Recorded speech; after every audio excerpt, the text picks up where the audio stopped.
Lahat ng lalabas dyan, sang-ayon ako. Wow! Shout out nga pala sa lahat ng mga gustong mag-resign. It's a sign. It's a sign. Mag-resign ka na! Let's go! Pagpalak pa ka ng mukhang pera!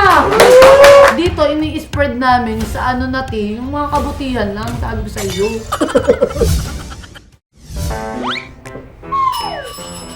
Magandang umaga! Ay, magandang araw sa inyo mga kapuso. Tara na. Walang hirap pa rin. Sa unang hirit, unang-una ka. Tara.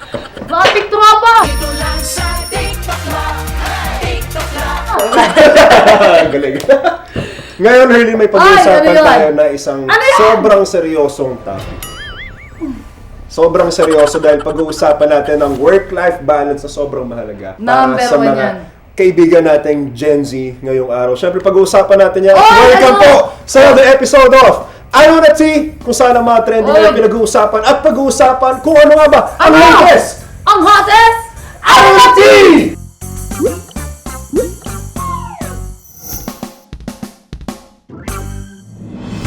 Sa usaping work-life balance, ang Pilipinas nasa laylayan base sa 2024 Global Life-Work Balance Index ng Human Resource Platform Remote sa 60 bansa. Nasa ika-59 ang ating bansa. Sa mga may naitalang manggagawa na nahihirapang ibalanse ang profesional at personal na buhay. At ilan daw sa mga nagpapahirap pa sa pagbalanse nito, mababang sweldo, mataas na presyo ng bilihin, suliranin sa trapiko at ang pakikisama sa katrabaho. Ikaw, oo, ikaw na nanonood ngayon. May work-life balance ka pa ba? Yan. Going back to our topic, pag-uusapan nga natin kung ano nga ba ang kahalagahan ng work-life balance, hindi lang para sa mga Gen Z, ngunit para sa ating lahat. Okay? No. So ano ba yung ibig sabihin ng work-life balance para sa iyo? Ayun, as in literal, yung Work. pagka-balance ng iyong pangsariling buhay Oh. at buhay sa trabaho. Oh. Yan ang topic natin ngayong araw. Pero bago natin simulan nating topic, meron muna tayong mahiwagang fishbowl. Oy, At fishbowl meron na. tayo dito, ano tawag dito? Ano, bell. Bell. Meron tayong bell dito kung saan kapag sang-ayon ka sa lalabas Sang-ayon. dito sa ating fishbowl, itatap mo lang ito Lahat ng ng maraming lalabas. beses, parang ganyan. Lahat ng lalabas dyan, sang-ayon ako. Wow!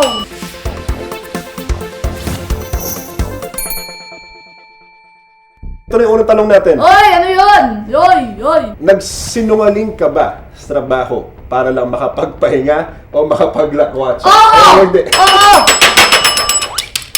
Oo! O kwento, bakit mo nagawa magsinungaling para lang makapagpahinga o lakwatsa? Hindi, nagsasakit-sakitan ako, tapos kukuha pa nga ako med-cert dati. Ganun para lang ma-absent ako. Bakit? Sa school yun at saka sa work. Siyempre parang kinakain na ng laman lupa yung ano ko yung buong pagkatao ko.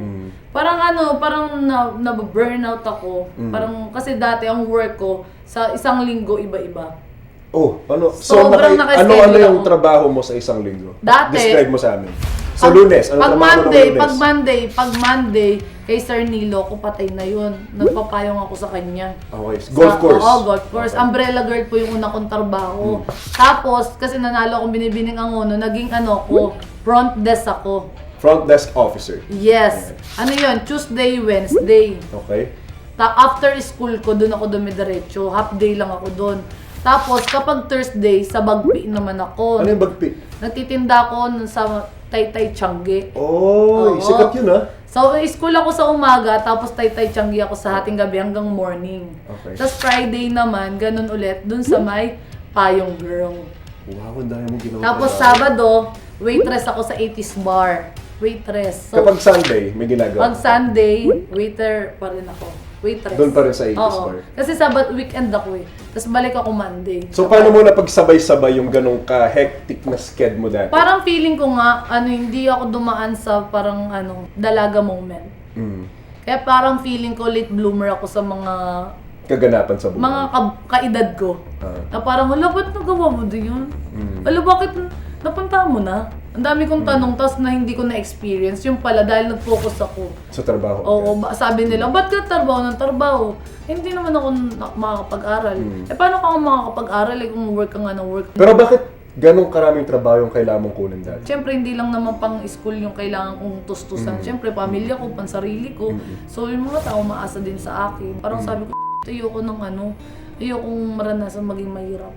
Tapos, parang nung time na parang tutubuhan yung lola ko sa ospital, parang hindi siya tutubuhan hanggat wala kaming down payment na parang 4,000. Tapos binasa ko yung alkansya ko, tapos inopen ko, sabi ko, mayroon pala talaga maging mahirap. Hindi ka papansinin. Kaya simula nun, naging motivation ko siya para mas sipagan pa sa buhay. Siyempre ako, nag-share na ako ng lahat ng mga pinagtarbawan ko. Ikaw ba?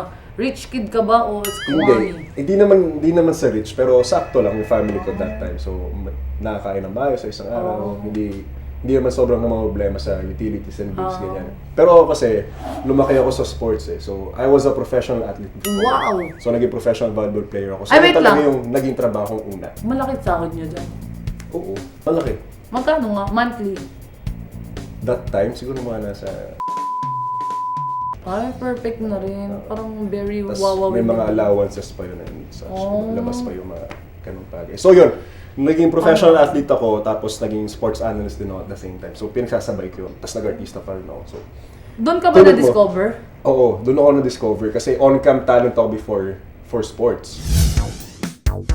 Bumunot ka naman. Ano naman?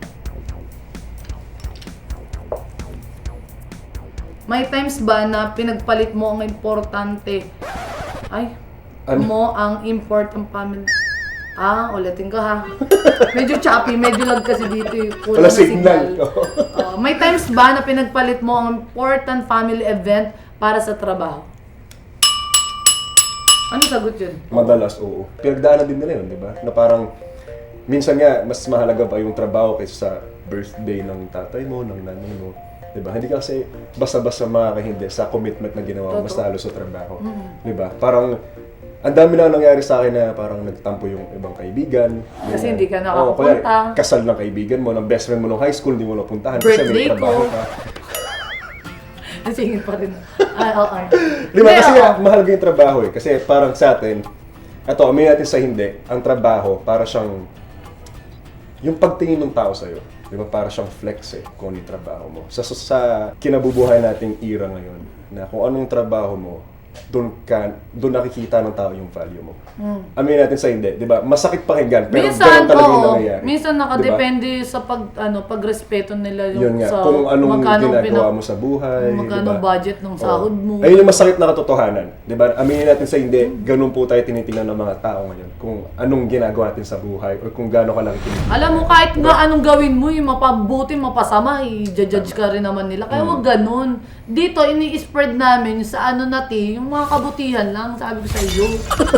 Sira yung, Ay, sorry. yung camera nating napakalaki. Hindi, tama Tsaka naman mahal yan. sinabi mo. Halimbawa, birthday ng tatay mo, hindi ka nakakapunta, isa-celebrate yun na lang sa ibang araw. Sa ibang araw, Isa yun sa mga tama. natutunan ko na pag nakakommit ka na sa isang trabaho, bawal mo na ipabukas yan. Kasi hindi, tatandaan mo sa industriya natin talaga, or sa kahit anumang trabaho, iisipin mo na mas kailangan mo sila kaysa sa mas kailangan kanila. Kasi mas maraming gustong magkaroon ng trabaho natin kung nasaan man tayo ngayon. Kaya dapat pahalagaan Tama. natin to. Tsaka mapalad tayo na kung saan tayo nakaupo ngayon mismo, di ba? Oo. Na nag-tape tayo ngayon. Sobrang laking blessing para Sobra, sa atin. Diba? Kasi sobra. maraming tao yung nangangarap papunta sa kung nasaan man tayo. Kahit ano pang trabaho yan, mga kapuso, kahit gaano sa tingin yung kasimple ang trabaho nyo, mahalaga po yan at may importansya yung ginagawa. Ako grateful Diba? talaga ako.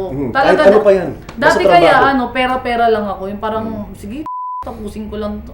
Lagi naman may mura. Oo. Tapos sabihin ko, sige, racket yan eh. Go ako dyan. Racket yan, isang araw lang naman yan. Tapos kikita na ako ngayon. Inaalam ko talaga kung gusto ko ba itong gagawin ko. Kasi parang yung dedikasyon ko sa trabaho ko ngayon, parang dapat galingan ko. Kasi, syempre, hindi pa nga bang buhay ito eh. Tama. Dapat bago ako maging kampante, kailangan kampante na muna yung buhay ng pamilya ko. Tsaka nung ako. Pang-miss yun. And I, thank you. Okay, next. Ikaw humawak ng bell natin. Ay, wala ko. Ay, ito, maganda to. Ano?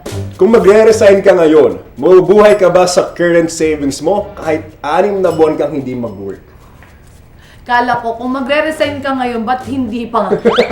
Game na talaga. Hindi, may ginagawa pa tayo eh. Oh, kung magre-resign kayo sa tingin mo, mabubuhay ka ba after 6 months of not working? Para sa akin, kung ako lang ha, kaya ko. Okay. Pero kung kasama pamilya ko, ayoko. Hindi.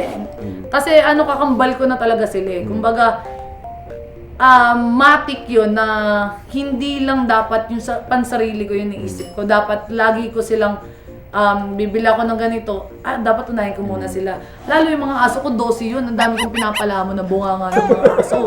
Diba? Sabi ko nga, ang pangarap ko ngayon, makakain lang yung aso ko, tsaka makatulog ako ng 8 hours a day. Okay ka na doon? Oo, okay na ako doon. Siyempre, kasama na pamilya doon.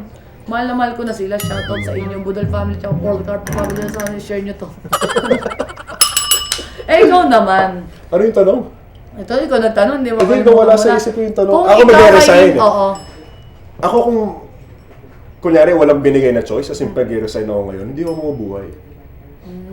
Pero kunyari may choice ako, hindi ako mag-resign. Kasi nga, babalik tayo sa usap natin kanina na kung nasan man tayo ngayon. Be Kailangan grateful. pinasok natin to, so kailangan nating panagutan. Oo. Diba? Kung nasan Kasi man tayo ngayon, Akala ko naman, kapag pinasok mo to, ano? lumabas ka din. Aray! Kaya shoutout sa mga nahihirapan na dyan Ano? Shoutout nga pala sa lahat ng mga gustong mag-resign. It's a sign. Eto na po yung sa inyo. Pakinig ang bell. Pakinggan ang baso. Yes! Woo! Mag-resign ka na! Let's go! Kung gusto mo maging palamunin ng pamilya mo, mag-resign ka na ngayon pa lang. Woo! Asan kami? Comment down below kung gusto mo na mag-resign. Kasi malay mo, nasa business pala yung future mo. Tama. Yung dapat siya lang yung boss, di ba? Pero ito na nga. Oy, ano yan? Correct natin sa sinabi mo, no? Kailan ba dapat magsabi o sumagot ng no sa iyong mga boss? Kunyari, may pinagawa sa'yo, pinapasok ko ng weekend. Kunyari, may Sabado, pinapasok ka. Oh! Kailan ba dapat humindi? If the price is right, bakit why not? Di ba? Ay nako, kung bayad lang din naman dahil nga, sabi ko nga, mahal ko yung trabaho ko, mahal ko yung ginagawa ko, pero hindi ako magiging hypocrite.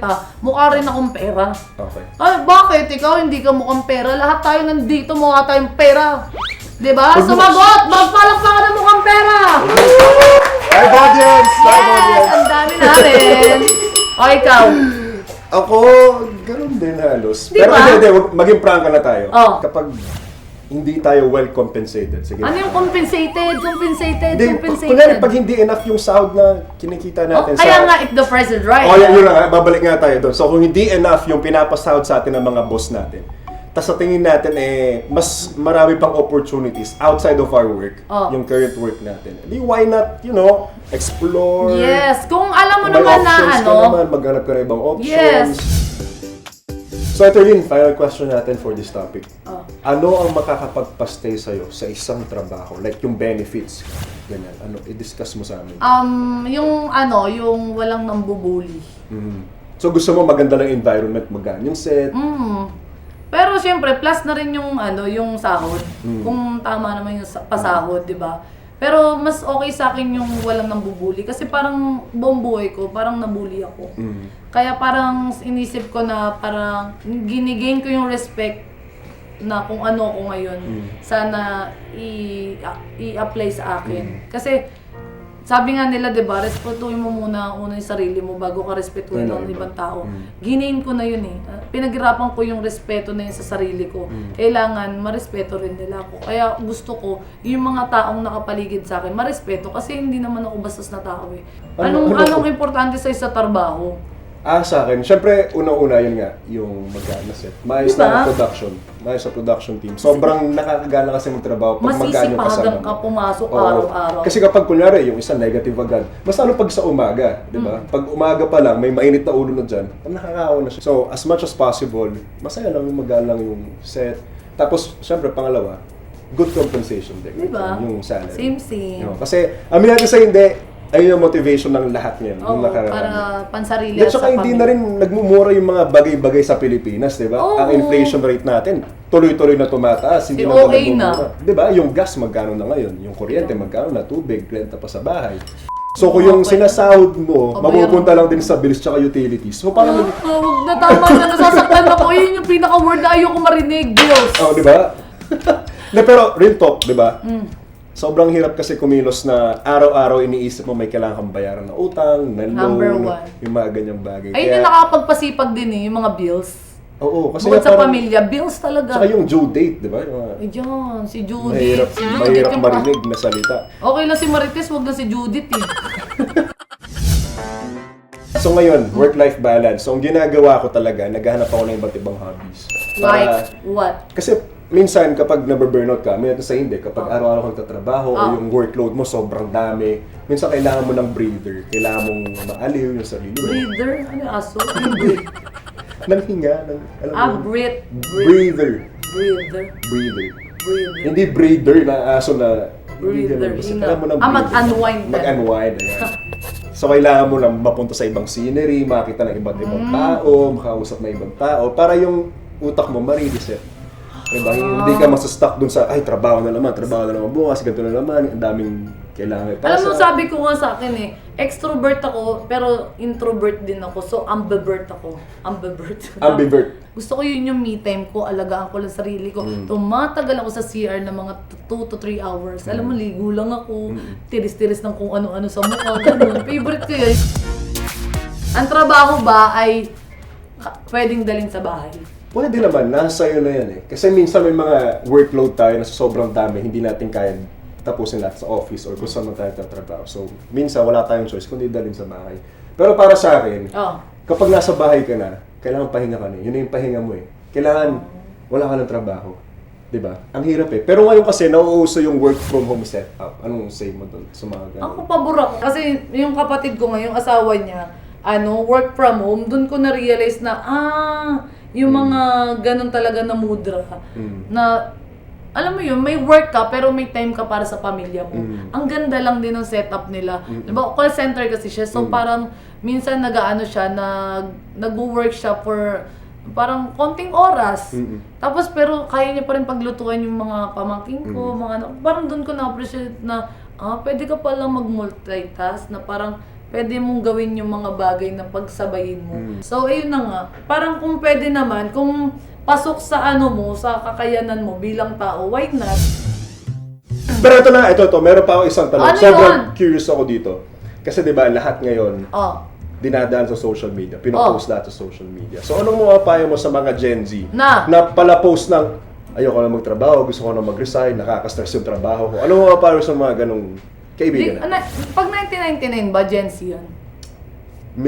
Gen Z na, diba? Oh Gen Z na. my God, Gen Z ako. Gen Z ka? Yes, 1999, August Okay. 23. 12:05 pinanganak.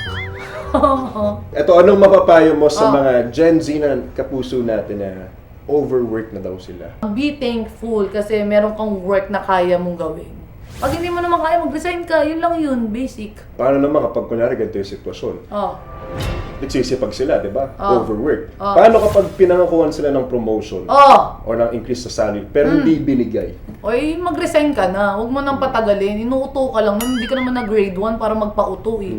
Kung pagtaas ng sahod, 13-month pay niya, hindi mabigay sa'yo. Pagtaas pa ng sahod, mag-resign ka na, it's a sign, inuuto ka lang ng boss mo. Tsaka hindi ka tagapagmana para mag-overtime ka na mag-overtime, mamamatay ka talaga na maaga sa ginagawa mo! Galit ka na naman. Hindi naman, ina-explain ko lang na okay lang maging OA pag mapagod ka, okay lang, magpahinga ka saglit, pero work ka ulit. Pero kapag alam mo nang sobra-sobra na yung workload na binibigay sa'yo, teka lang. Tama. At the end of the day, kahit sino pang marinig nyo na motivational speaker o kung sino mang tao yan sa buhay nyo, kayo pa rin magde-decide ng takbo ng buhay at career nyo. Kung sa tingin nyo, hindi na para sa inyo itong trabaho na ginagawa nyo sa ngayon, mag-resign na kayo. It's your choice. Oo, choice nyo na yun. Pero kung sa tingin nyo, may improvement pa rin in the near future o kung may darating man na mas... Tiyaga lang. Tiyaga. Kailangan nyo ilaban. May purpose po tayo lahat kung nasan man tayo ngayon. Kaya hanggat maaari, gampanan lang po natin yung trabaho na ibinigay sa atin. Pero kapag sa tingin natin naaabuso na tayo, doon na tayo mag-isip-isip. Oo. Diba? Tsaka yung naman, yun, ang ganda yung sabi niya, natouch ako. So parang ako, as ate nyo, ate. Wow. Tita Hurley. Ate pa lang. Sorry. 20 something pa lang ako. So, ayun na nga, bigyan mo ng time yung sarili mo. Hindi ka nga tagapagmana ng mundo. Mamamatay ka din minsan. You only live once. So, parang enjoyin mo. Mag-work ka, pero mag-enjoy ka pa din. Promise. Kasi ngayon, ako, gusto kong mag-enjoy kasama ng trabaho ko. Tama. Kasi ngayon ko palang nagagawa yun. Kasi ang bait ng GMA. Ayun no. Masyado ka nasipsip, tama. Takeaway natin mga kapuso, mahalin nyo po kung anong ginagawa nyo dahil mamahalin kayo ng ginagawa nyo pabalik. Yun lang yun. Unod dulo noon, pagmamahal pa rin, di ba? Tama. Sa ginagawa, sa mga katrabaho, sa mga boss, dahil malay nyo, yun yung malaking pagbabago na kailangan nyo gawin. Mahalin nyo muna yung ginagawa nyo bago kayo mahalin pabalik. Okay? Naman, O, mag-extra ka na. Ayan, maraming salamat ulit sa pakikipagtsokaran sa aming podcast. Ako nga po pala si Herlene Budol. At ako po si Angel Pertiana na nagsasabing, walang lokohan!